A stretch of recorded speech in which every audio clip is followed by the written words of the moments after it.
Hey guys, today we're going to be talking about burnout, specifically in regards to video games and World of Warcraft.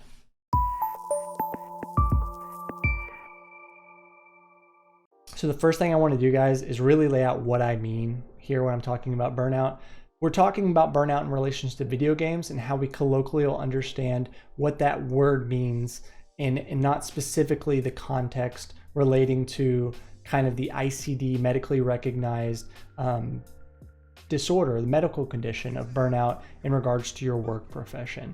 While there are vast similarities, I want to make sure that there's a distinction that these aren't the same things. So burnout in the medical sense is a feeling of a lack of energy. Maybe you're exhausted. You just have like a stronger mental distance from whatever you're doing, whether that's your job or whatever you're getting burned out from. And you just have a general lessened efficacy in whatever you're doing. And while this is in relation to what would be medically considered burnout, a lot of this definition has huge crossover to kind of what we understand when we're just kind of tired of playing video games. These are all kind of the same tried and true symptoms that one would experience when you're identifying whether you are feeling burnt out. It's really the extent of it that creates the biggest latitude and difference here. Now, that is the first step, is identifying if you are burnt out. It doesn't really matter. I'm not going to get into the whether or not you're burnt out, whether or not maybe you have some grade of depression. I'm not here to diagnose any of that or really even try to weed the chaff here, because it doesn't matter whether your burnout is brought on by something else in your life, external, internal. It's just a lot of playing the game. It doesn't really matter what it is. It's whether or not you're experiencing it. And if you are feeling these things, then you can safely say that you are at least on the trend line of becoming burnt out. And that's kind of the easier part. A lot of people can feel it. Maybe they catch it early, maybe they catch it late, but whatever it is, it's generally the easiest part, though it is also generally the most important. What comes next is what you do with that. And in regards to video games, it kind of depends on your motivations and where you're coming from. So it depends on the game. Again, we're going to talk about World of Warcraft here. And from my perspective of leadership, it's not going to be the same as everyone watching this video. But what it can give you is a perspective of how other people that are kind of running the show, where you are, will kind of be receptive to the things that you're going through. And so it kind of really depends on how you view the game. Are you a casual player or are you a competitive player? What I've seen lately is that people's solutions to burnout, whether you are a casual or whether you are competitive, is generally the same. It wouldn't be my first tact and it wouldn't be something I recommend. And that is just wholesale quitting. Though that is an option. I don't want to close the door on that completely. I will say that is the number one advice most given by people outside of your any given hobby. If you go seek out advice that's like, man, I'm just like feeling like I'm not having fun in this thing I used to have fun at, you know, your mom, your significant other, your sister, your brother, your best friends, they might just say, especially if they don't play it, they might just say, just quit. You don't need that, whatever. But there's a lot more nuance. There's a lot more context to be had. And so I really want to kind of get into what all options we have here and what you can do to come out on the other end with a renewed perspective or kind of finality to your decision, but knowing that you did everything you could before you made that decision. One of the things you really want to isolate is why you are feeling burnt out. Is it a change in your environment? Is it your environment weighing on you? Is your environment becoming toxic? Are you becoming aware that your environment is toxic? Are you interpreting your environment as toxic because you are feeling burnt out? These are all, I know, really hard things to kind of really pinpoint what's going on. Is it your perspective that's shifting? Is it the environment that's shifting? It's all messed up, right? But mostly you want to understand why you are no longer having fun with the thing that you used to have fun in. I always hear the most important thing is that you're having fun, and if you're not fun, just quit. And an adage that gets thrown around that I personally heard a ton, I personally thought about it a lot as well, is that if you're not having fun with something that you used to have fun with, then you should just stop doing it if it doesn't bring you joy anymore. But again, there's more there. There's cycles of your enjoyment. It comes, it goes. There's consequences to giving up on something. And yeah, it's just a little bit more nuanced than such a quick black and white interpretation of what you want to do with your future in a hobby that you used to and will presumably in the future care about again. Specifically in World of Warcraft, and presumably other games as well, right? This will apply, is your enjoyment comes in waves, right? There is a content cycle. If you look at it as a linear timeline where you have these large scale content patches or expansions, these are things where you are going to find renewed enjoyment of the game. It's something that's generally a safe bet that you can look to past impressions in your life that have led to this pattern of behavior, right? Over 15 years of World of Warcraft for me, I have felt burnt out, and it's almost always been at the end of a content cycle or a content patch, right? It's almost never at the front, right?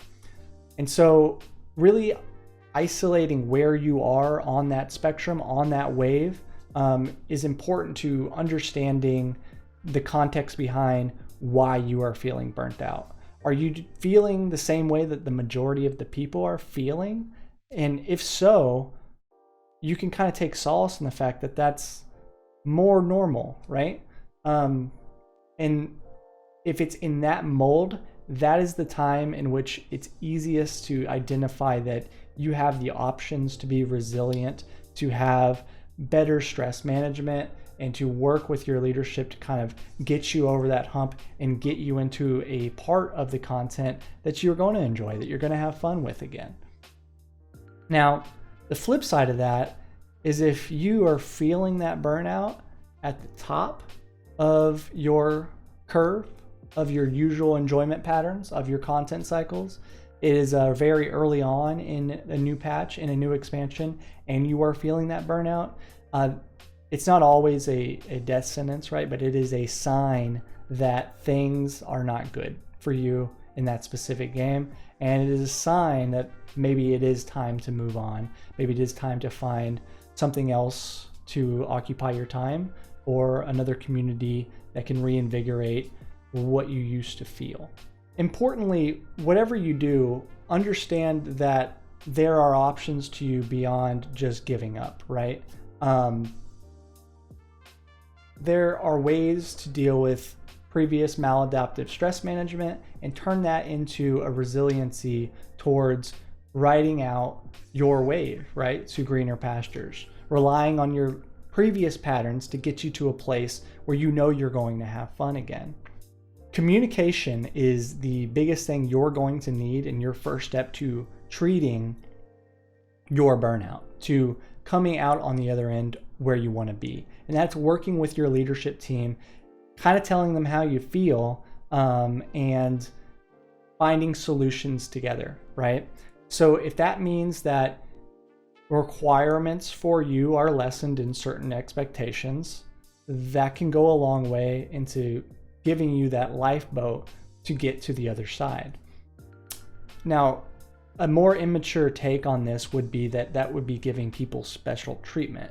But if you go back to our analog of the medical condition of burnout in an occupation, the ADA outlines reasonable accommodations for your employer to employ on workers that go beyond, the usual expectations. So with reasonable accommodations in the workplace, an example that you might see is that someone might get more leniency on being late if they have a medical condition that keeps them up, if they have sleep apnea that is being very intrusive, or they're starting to have panic attacks in the night. If they have gone to their HR department or their boss and they've talked about this as a problem, their schedule can be moved from the normal employee schedule, right? And this is a reasonable accommodation made by reasonable adults in a real world scenario. And there's no reason that can't be applied to a video game, right? You can start raid logging, but in a way in which you're communicating with your raid leader and they understand that you're not doing so out of a place of where they can expect you to quit. You're doing so in a way of providing resiliency for getting you to the next content cycle, right? And you're working together to kind of beat the problem. So for me, one of the anecdotes that really strikes home my perspective here is I played every sport growing up. I played football, soccer, basketball, what have you. And the one I regret the most is halfway through my high school experience, I decided to quit football, a game I had played my whole life growing up, you know. And in my eyes, you know, I had these two friend groups, one that played football and one that didn't. And I hated the practices, I hated the two-a-days, I hated the Texas heat. I love the games, I love the people, I love the game itself. But you know, I was trying to find myself in that time, and I wanted to take a break from that. And you know, in my head, there wasn't any real consequences. I could simply have the best of both worlds, right? I could hang out with both groups of friends, and if it didn't work out, it didn't work out. The reality was, you know, that was my first experience with friend drift, and there was no falling out. There was no major differences in kind of where we were in our lives. It's just we didn't have the same passion anymore, and I drifted apart from the friend group that I had known my entire life. And I still keep in touch with the current ones that I kind of chose out of that arrangement, but I always regretted it. You know, I can go to the park and play basketball right now if I wanted. I can go to the gym and play a pickup game. But you can't really do that for football. And at least in my school, you couldn't go back and play after you quit. You know, quit was quitting. And I don't know, it was a great regret for me. And it kind of colors my perspective on quitting in general. It's always an option. I've quit stuff. It's just I made that one on a snap decision, and I regret it. For a more World of Warcraft example, you know, I've had 15 years of experience as a raider, 7 as a guild leader, but it wasn't all cumulative, right? There are times that I've taken a break from the game, and almost always at the end of content cycles, feeling the burnout from the lack of content or the stagnant content, right? And you know, my first experience being a guild leader was at the beginning of Mists of Pandaria. I loved that raid experience. It wasn't like the best in the world, but it was a really great time with great people. But it was my first time leading a guild, and it was all very stressful, and it was very easy for me to just take a break.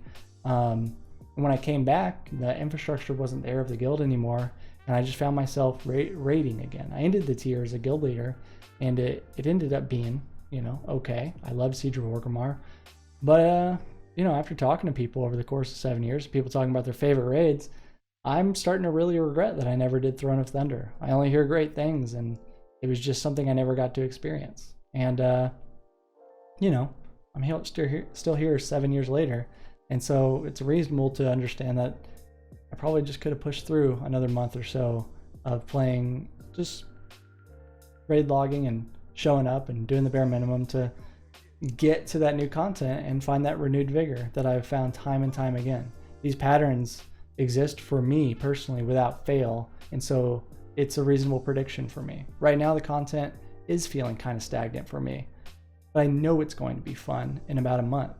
And so it's worth it for me just to, you know, a couple hours out of my week put into, you know, doing something that isn't super fun right now. But I mean, I do that my entire life for a myriad of things without the promise of a fun experience later on. So this pattern is something I can fall back on as a consistent or as a constant in my life. And yeah, there's some solace in that if that's something that you also find yourself able to identify as a pattern for yourself.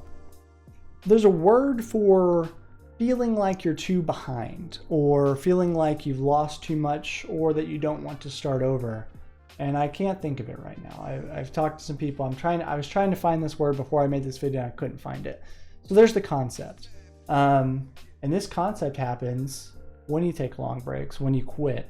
And it can be hard to get back. It can be something that you are intending to take a break from or intending to come back to if you feel that passion or feel that drive or desire. But you have new compounding elements that are keeping you from that. It's kind of like sunk cost fallacy, but not totally. It's kind of like fear of missing out, but not really. If anyone knows the word, let me know. But yeah, this is the concept that keeps people from returning. And a break, in my experience, almost always turns into just quitting wholesale. So it is a big decision, and I just want to make sure it's the right one for you.